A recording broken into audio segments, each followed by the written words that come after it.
Good morning, everyone, and welcome to another live Quanser user webinar. In this webinar series, we highlight the work of academics around the world that use Quanser solutions and technologies. My name is Murtaza, and together with my colleague Gemma, we will be your hosts and moderators this morning.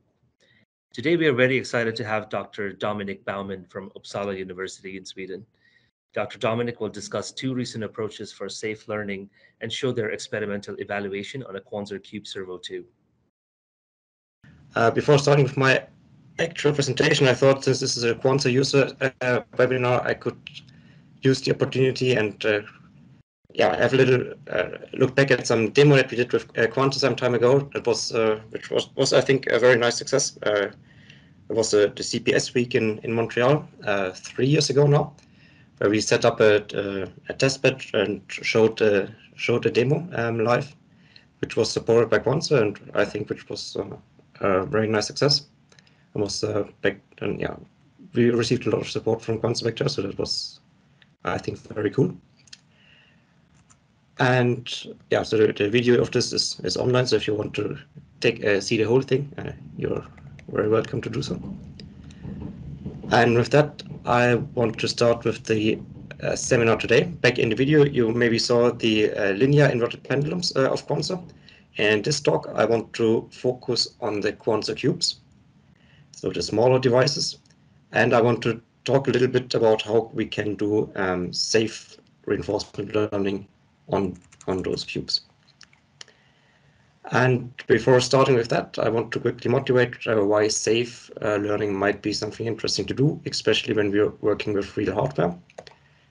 If we, in general, if we are, for example, using reinforcement learning in robotics, then preventing failures is often crucial. If you look at this robots jumping and failing in doing so again and again, you can easily imagine that devices can break, which can be quite expensive, and can also be very time consuming to repair the hardware again. So even when we use learning techniques, we often would like to avoid failures and avoid damage to the hardware.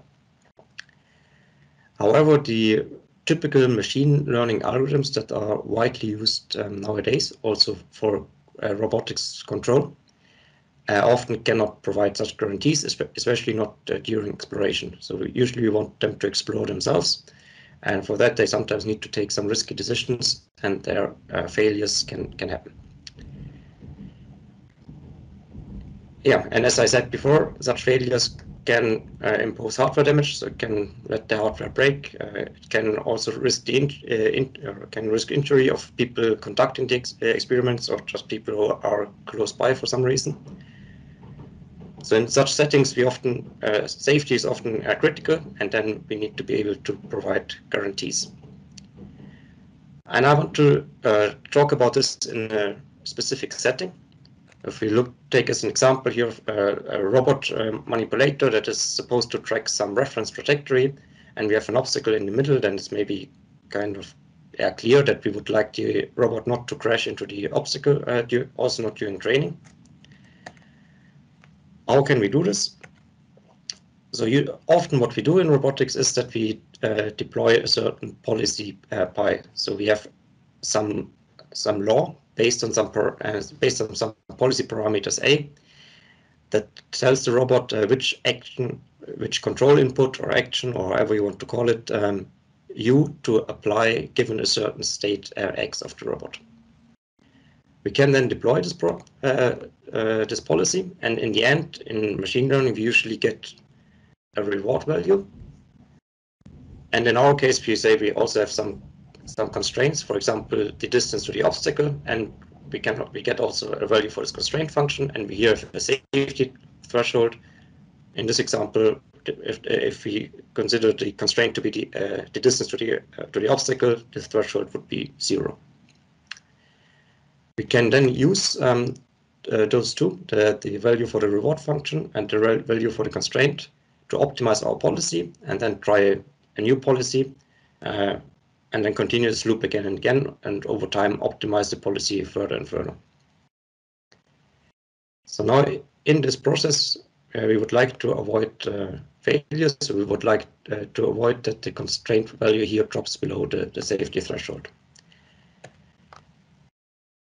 So if you look at the reward and constraint value, yeah, they might, for example, look like this. If you have the reward and constraint as the y value and as the x value, the policy parameter, if you have the safety threshold. And if we assume no prior knowledge, then of course we need to start somewhere. So if we want to guarantee safety, we need to assume that we have at least one policy parameter that is safe. And this we can often get in robotics from domain knowledge or from simulators. And if we assume this, that we have this initial safe area, then there exist algorithms that can guarantee that we are safe at all times, with high probability at least. And they do this by using this initial policy parameter, doing an experiment, and then computing confidence intervals around this initial experiment. And if we then make sure that we always only choose policy parameters where the confidence interval is above the safety threshold, we can slowly expand, so slowly try out policy parameters that are close by, and with this, and that way, step by step, explore our policy parameter space and make sure that we never go below the safety threshold. At this point now, we have found some optimum, but at this stage we are also kind of done, because we cannot go any further. If we move any further to the left or to the right, we cannot guarantee anymore that we will be safe. However, the safety and constraint, or the reward and constraint function may continue on the right. For example, like this, there may exist another additional safe area with an even higher optimum. And such an optimum we would not be able to find now, because those two regions are disconnected in parameter space. And we have no possibility in this algorithm to jump from one region to the other. And this is where we proposed a new algorithm that we call GoSafe. And this one is now able to find optima in disconnected regions without needing a model of the underlying system, and while guaranteeing safety with high probability. And to make things a bit more concrete, let's look at how we introduce this technically, mathematically. So we assume that the dynamics are unknown, but we assume them to be Lipschitz continuous. We assume that we have some policy pi that we seek to optimize based on policy parameters A. Then we have as an objective, we want to maximize an also unknown reward function while not violating any constraints. So we want to maximize the function while the constraint function, we want to maximize the reward function while the constraint function always needs to be greater than 0 or equal to 0. We assume further that we have an immediate constraint function that depends on the current state. So for the example that we had in the beginning of the robot that tries to track a trajectory while not hitting the obstacle, we could say that our immediate constraint function is the current distance to the obstacle, and then the overall constraint function is the minimum distance to the object encountered over the course of the experiment. We then assume that we can measure the state of the robotic system, or of the system, and that we also get measurements of the reward and constraint function after each experiment, however they are perturbed by some noise, or can be. And if we now also assume that f and g are Lipschitz continuous, then we can use Gaussian processes to model both. And then it can be shown that these Gaussian processes provide uncertainty bounds that we can use for safe learning. And essentially, this means if we make sure that, or if we can now define a set of safe policy parameters, where the GP uncertainty bounds are always above this critical safety threshold. And as long as we only sample from this safe set, we can guarantee that we will not violate the constraint with high probability. And in GoSafe, we now extend this idea by not only looking at the parameter space, but also at the space of initial conditions from which we start our experiments. And then we will also include a possibility for searching globally. So the first idea of our algorithm is that we look at the reward and constraint function, not only in one dimension, but in 2 dimensions. So we have now the parameters and the initial conditions. Here in this little graphic, the hatched areas are unsafe parameter and initial condition combinations, and the white areas are safe. We have here also A0 and NX0 is where we start from. So the initially given safe policy parameters that we have.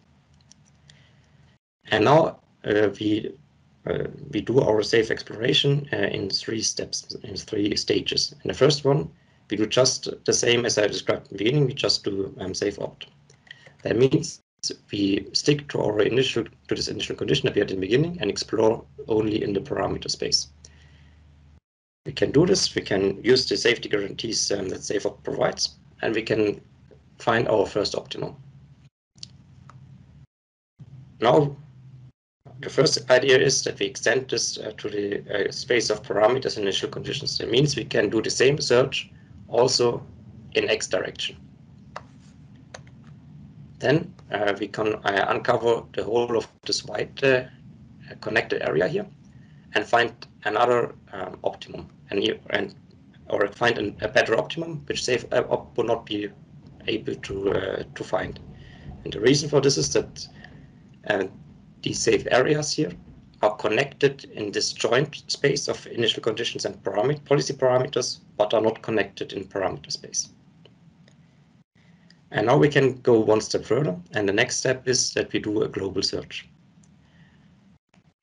We can now sample a policy, or we can try out policy parameters for which we do not have any safety guarantees due to our Gaussian process, but we can do something instead.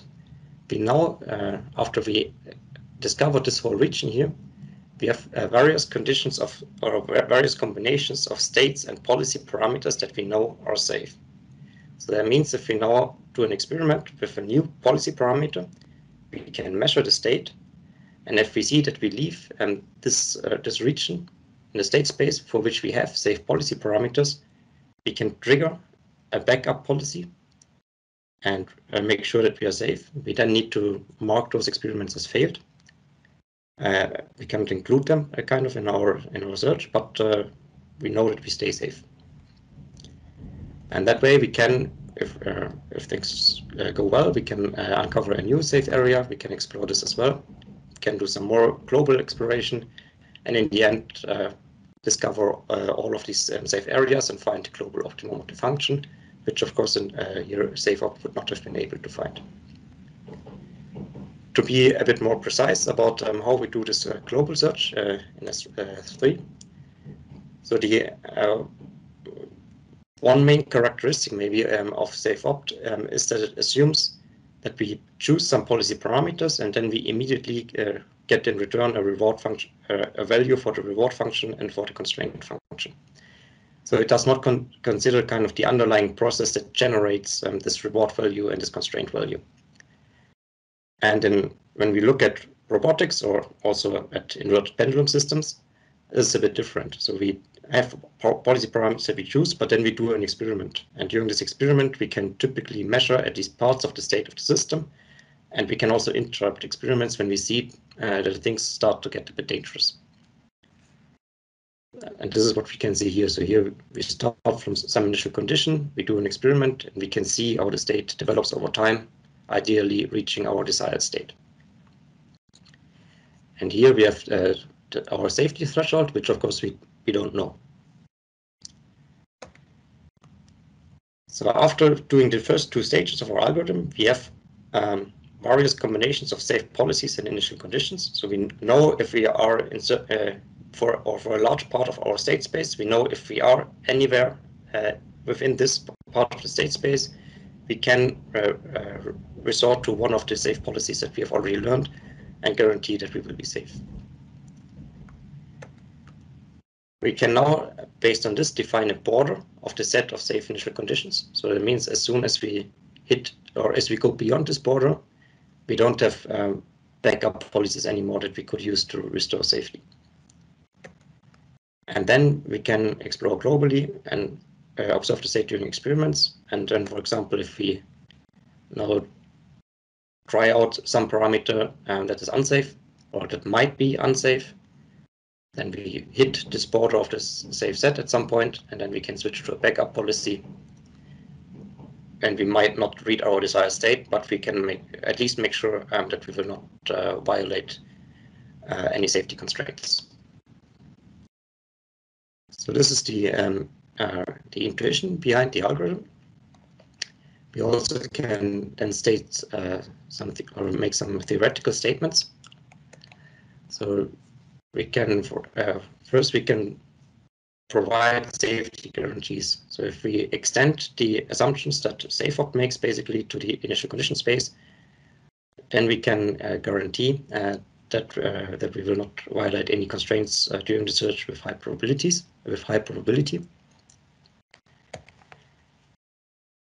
We can also guarantee optimality in a certain sense. So under still the same assumptions, we can GoSafe will converge to the maximum safely reachable set with high probability as well. And of course, then if the global optimum is within this maximum safely reachable set, then GoSafe will converge to the global optimum. So it might now, of course, happen that the actual global optimum is within a region that we cannot safely discover, then we will still not reach the global optimum. But at least we have a higher chance of getting there than with SafeOpt alone. So, and this is the main takeaway from our theoretical statements. So we can guarantee safety also during the global search. And we have a larger set of policy parameters that we can try out and discover. So therefore, our maximum safely reachable set is in general larger than, or is typically often larger than in SafeOpt, and therefore it is more likely that GoSafe will actually find the global optimum. So this is the theory, and we evaluated this algorithm then on the Quanser QUBE, as I said in the beginning, and we have a video of this that I want to show next. So we have here the cube, and our goal here is to learn a balancing controller. And unsafe behavior is what we now see on the right, is when the system goes unstable. And here we demonstrate what backup controller. So this controller is a bit shaky, and this is when our backup controller steps in and makes sure that the pole does not drop. And then we go through the 3 stages that I described before. We start with SafeOpt. We start in this initial safe region, and here then we choose parameters that are very close by and slowly start to discover this region. We here show, and then next we do the same in the initial conditions space, which is a bit of a larger procedure. Therefore, we skip it here in the video.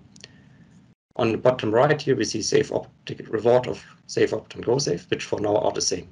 And now we do the global search, where for all of the parameters until here, we needed to use a backup controller.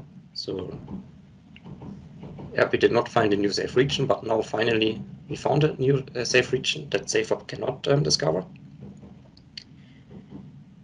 And then we explore this new safe region again with going back to stage 1, and now we can see that the reward of GoSafe becomes higher than that of SafeOpt, because SafeOpt is not able to find the second region. And then we can also see that the controller that GoSafe finds is not as shaky, or is less shaky than the SafeOpt controller. So also in the experiment we see that there is some benefit of using GoSafe, and having this higher reward is not only something numerical, but we can also see it in the experiment. Yeah, since this is a user webinar, I thought I can also show a little bit, at least, of code of how we implemented all of this. And here, maybe also to highlight that the overhead of running this running these experiments is not as large. So we used here code that was published in this publication. And it's only a few lines of code that we here need to get the pendulum to work. And in the end, everything is very similar. Or yeah, the procedure. I mean, we programmed this in Python, and the procedure itself is very similar to what you might know if you are doing machine learning from the OpenAI gym environments. So we have two environments here: the swing for swing up and one for balancing. We use the with statement to open them as and call them or name them as env, and then it's just we use we compute an action, and then it's just this env.step. So exactly what you do in these OpenAI gym environments, which you then give an action parameter, and then it will return the state at the next time step, a reward value, a done flag that you can define if you want to, and some additional information. So the overhead of doing the experiments on top of the theory is kind of manageable through this very nice interface. So conclusions from this first part of the talk is that we presented an algorithm called GoSafe that can learn can safely learn global optima, where algorithms like SafeOpt that provide similar safety guarantees would get stuck in local optima. Can prove that we do not violate any safety constraints during our exploration. So we can, in an ideal case, at least achieve both optimality and safety. So that's the first algorithm that I want to show, but I also want to show a second one. So in this first case, we now regarded safe learning kind of as a pure regression problem, where we just need to do a regression on a couple of policy parameters. When we look in the real world, we often have that safety and optimality of a robotic system, of a pendulum, of whatever, are not only determined by these internal dynamics.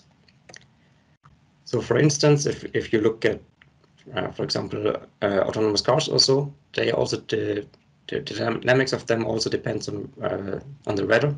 For example, the road can be wet or frozen. If you look at a robotic manipulator, its dynamics, for example, can depend on the weight of objects that it's supposed to manipulate. And we could now simply include those quantities in the regression problem. But this comes with two problems. So first, we may not experience that many values to do a successful regression, because we cannot excite them ourselves. They are just, we are dependent on the environment to see enough of those parameters.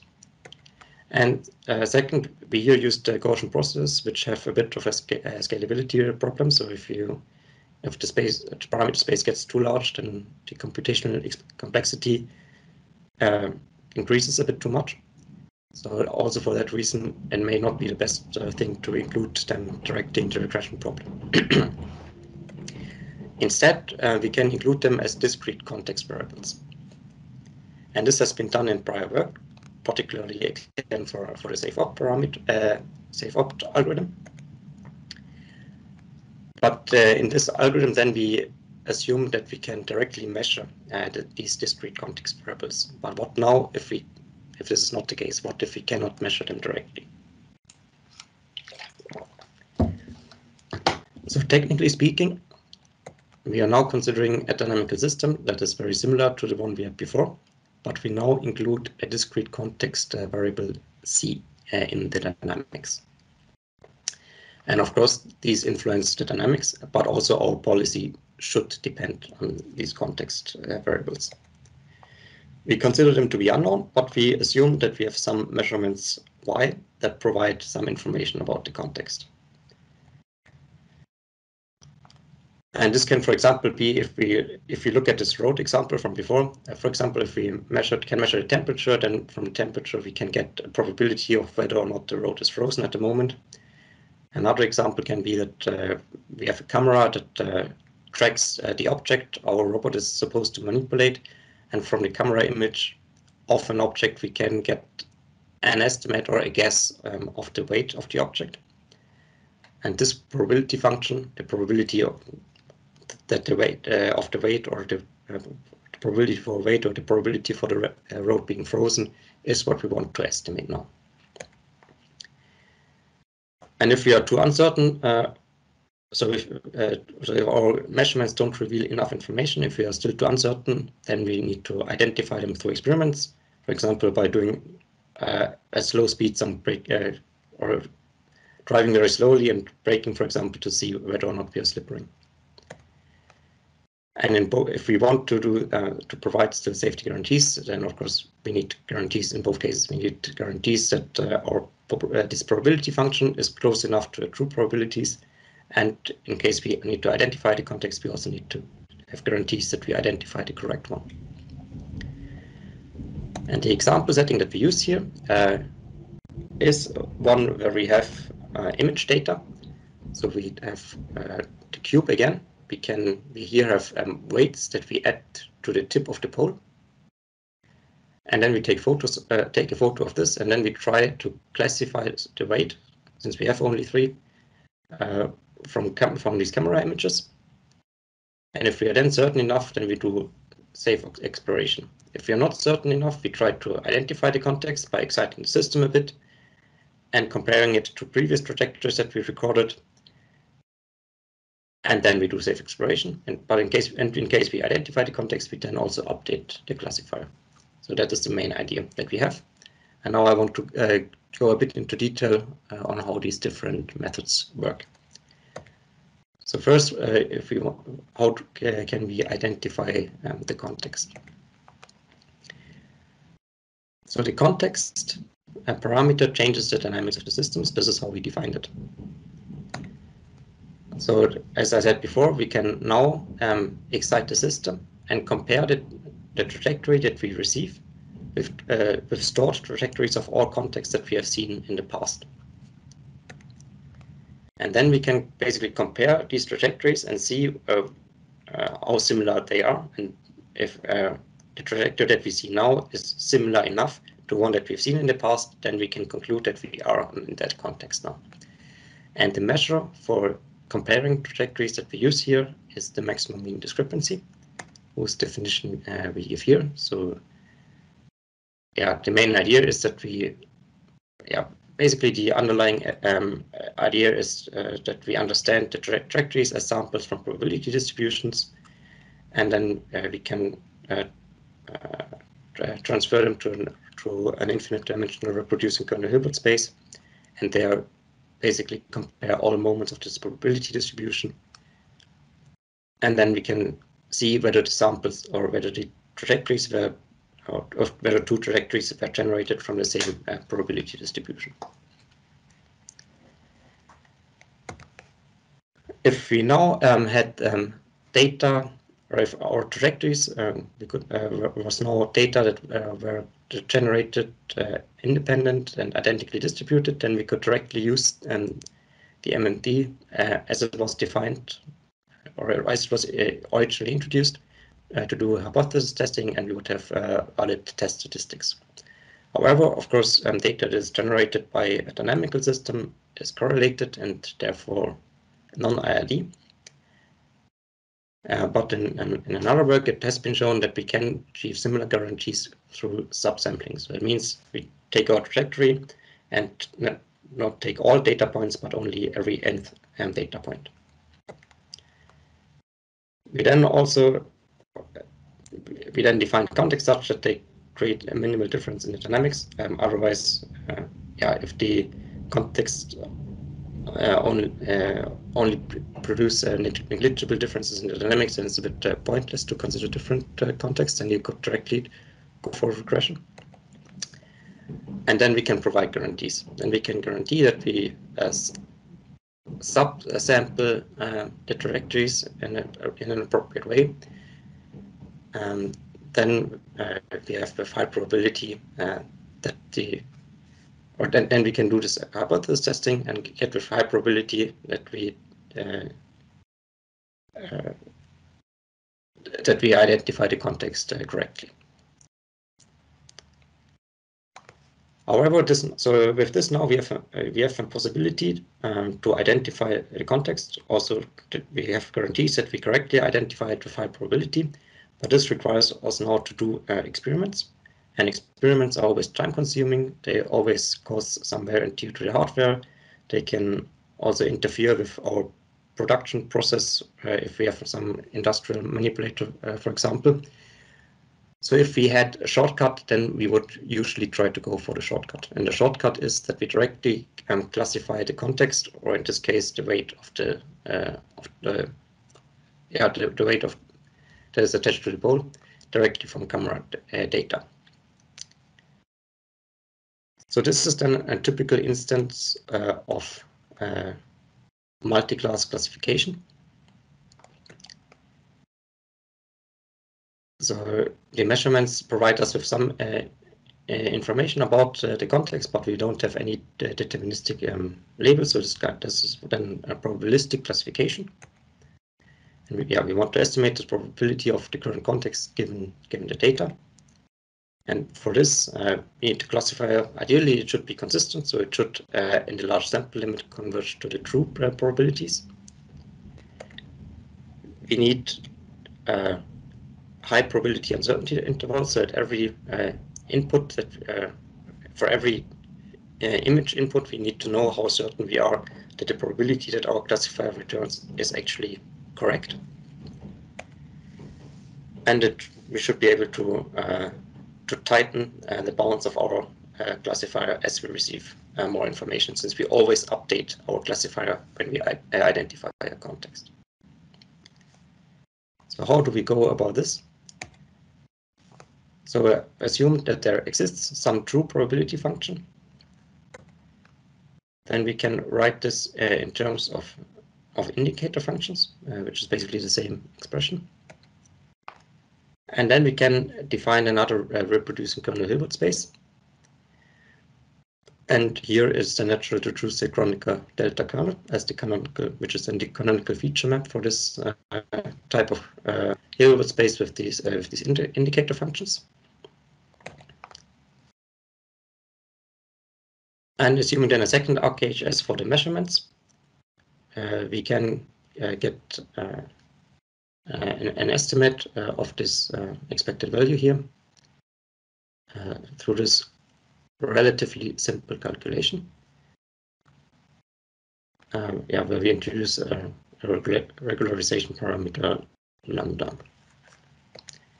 And it has been shown then that this classifier is consistent. So this estimate of our probability function converges to a true probability function as we receive more data.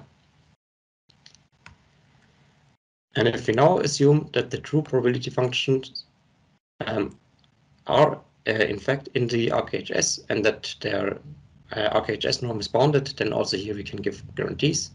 We can guarantee that our estimate of the probability function is close to a true probability function with high probability. And with this, we have the two ingredients that we needed. So we can provide high probability guarantees both for the context identification and for the classification. And then we can just combine this with an existing safe exploration algorithm that includes context parameters. So we here again go for safe opt. Then the algorithm is not that difficult, I would say. So at the start of each experiment, we first try to classify the current context. So, and if the probability for some context is above some threshold that we need to define ourselves, then we can start directly with safe exploration. Otherwise, we first do a context identification. And then after having identified the context, then we can use the safe learning method for exploring, given the current context. And then we can also give guarantees for the overall algorithm that that of course then also relies on the on the safety guarantees of the safe exploration algorithm that we use. But then for this whole algorithm, we can give safety guarantees that that we are overall safe with high probability. And then we actually, of course, tried this out in exactly the setting that I'm showing here on the left. So first I want to quickly, I want to show both. I want to show a bit or give an idea of the context identification and then of the classification. So for context identification, for the we either have no weight, we have the weight 1 or weight 2, and this is how the different trajectories look like. So we here clearly we see a difference in the data, and also the algorithm that I introduced was able to correctly identify the context whenever we asked it to do so. And then we learned the classifier over time. And here is the performance of this classifier. So in the beginning, this is after we have seen only 10 data points. We see that the uncertainty intervals are go below 0 and above 1. So basically, this basically tells us that after having seen 10 images, we can't say anything, which is also fine. We also see that the classifier marked by the red crosses makes some mistakes. And this is, of course, completely fine. After having seen only 10 images, we cannot say much about the weights of the different objects. After having seen around 100 images, we see that the confidence intervals start to shrink. We see that we make still one mistake, but exactly where we make this one mistake, our uncertainty intervals are still very large. So our algorithm correctly tells us, or basically gives us a value for the or gives us or returns us context, saying basically it believes that this is the correct context, but it is extremely uncertain. So it's also exactly what we would like to have. And after our whole data set, which consists of 300 images, which for image classification I would say is not extremely large, we see that our confidence interval are rather tight. And for weight 2, for example, we have many images where we can, with above 70%, say a guarantee that we have that we are in a certain context. And this we can then also use confidently for safe exploration. Also here I want to give a short code snippet. So here in this, what I show here is basically how we take the photos, because this was something that I thought was also quite simple. So we, with a smartphone, you can basically stream everything that your camera sees. And then you can read this from Python, given the URL from the smartphone. And then there's also only a few lines of code that you need. So here it's based on the CV2 library. You just capture the video and then read the camera input. And whenever you got the first frame, you break out of the loop, and then you have your picture. So also this is not too hard to implement. Maybe there's also something interesting, because I think or how did we do this? All of this here is 3D printed, and then we have this on top of this guy here. There's some magnets, and those here have also some magnets, and then you can during operation just exchange the weights. And I think that's a very nice way of doing some simple experiments when you want to change the dynamics on the fly. We then needed to also build this little wooden cube here, because otherwise the now longer pole would collide with the table. But that's the only thing that we then needed to add. And then some conclusions on the second part. So the algorithm that I showed here, with this we are able to reliably estimate discrete context parameters through experiments. We can show that we can over time also learn reliable classification bounds. And we can use both then to allow for safe learning with uncertain contexts. So those were the two algorithms that I wanted to present today. I wanted to, in the end, give a very short overview of what else I'm interested in. So the first video that I showed, you saw these linear coupled systems. This is where we do, where we have done like feedback control over wireless networks. So all of these three cardboard systems that you saw there were connected over a wireless network. And then we had also remote controllers somewhere in the room that control those systems. And here I'm interested in how can we guarantee stability over wireless networks? How can we co-design communication and control? How can we make sure that we don't excess the bandwidth of the wireless network? In terms of learning-based control, safe learning is what I talked about today. I'm also interested in how can we learn from failures if we allow for them. And the third area is causality and dynamical systems. And lastly, then of course, also then how can we combine those areas and how can we learn resource-aware communication and control policies for dynamical systems. And with this, I'm at the end of my talk and would pass back to Mortaza.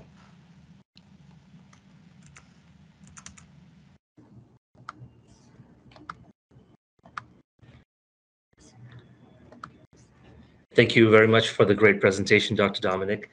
I think we can proceed to answer the questions that have come in from the audience. So the first question we have is, to what extent are the algorithms applicable to systems that are more complex than the cube, Servo 2, and more complex tasks than stabilization? Mm. Yeah, I mean, I think that's a natural question to ask, since of course the cube is maybe, yeah, you could argue that it's maybe a rather simple control experiment. So why did we choose this? The cube or inverted pendulum in general, or inverted pendulum systems in general, are of course systems that are widely used in the control community and fairly well understood. So those make for nice test cases because so we know how to control them, and it's a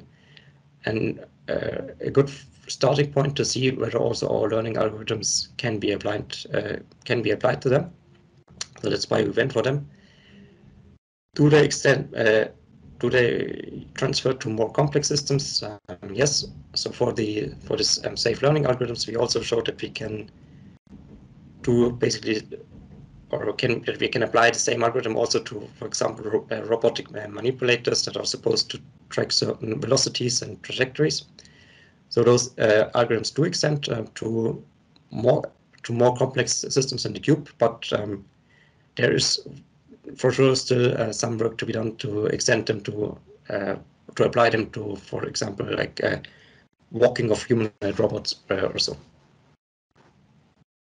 Okay, thank you very much. What are the limits of the algorithms in terms of data dimensionality? Yes, so that is also whenever we work with Gaussian process, that is always a critical point.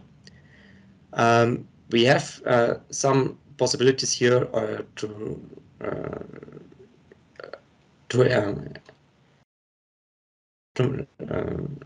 improve the scalability of the algorithms. For example, when it comes to this safe patient optimization algorithms, we can, for example, increase the scalability through approaches like swarm optimization.